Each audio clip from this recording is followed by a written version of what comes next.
On Monday evening, President Milei proved once again that when politics gets tough, turn up the volume. At Buenos Aires' Movistar Arena, before a crowd of 15,000, the self-styled libertarian showman launched his latest book, The Construction of the Miracle, a 500-plus page collection of his most recent ramblings and social media posts. The centerpiece of the spectacle was Milei performing live with his own rock band. Made up of friends and members of the government, the event was billed as a celebration of freedom. In reality, it looked more like an election rally disguised as a rock concert, an act of self-promotion reminiscent of similar events during his presidential election campaign 2 years ago. But was this a demonstration of confidence or a sign of desperation?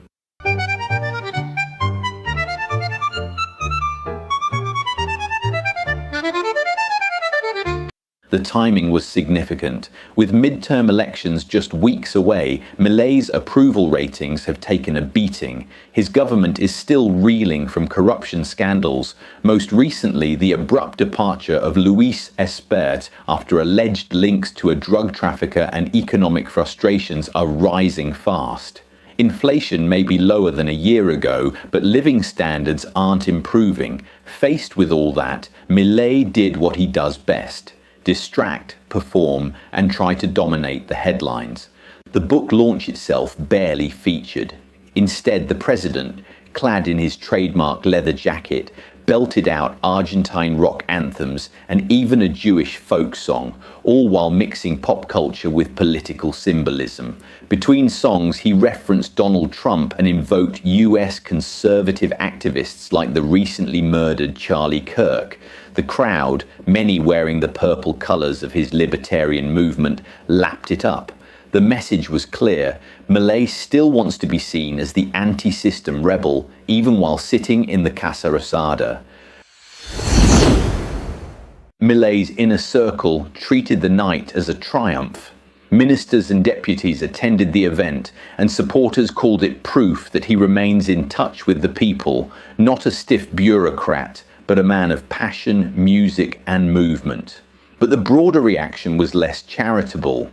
Opposition figures accused him of trivializing the presidency, calling the spectacle a populist circus staged to drown out bad news.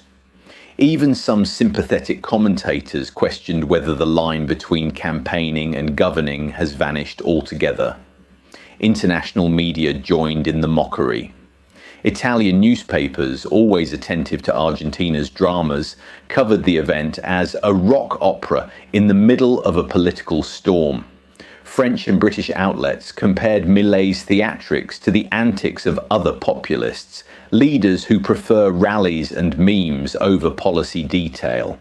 In Europe, the takeaway was simple: Argentina's politics may be entertaining, but it's not reassuring. For Milei, this kind of showmanship isn't new. His rise to power in 2023 was built on spectacle, furious TV appearances, rant-filled rallies, and viral clips that blurred the line between stand-up and stump speech. What's changed is the context. Back then, he was the outsider taking shots at the establishment. Now he's the establishment trying to convince voters he's still the outsider. Political theatre works when it channels anger. But once the audience starts demanding results, lower prices, functioning public services, calmer leadership, guitar solos and pyrotechnics lose their charm.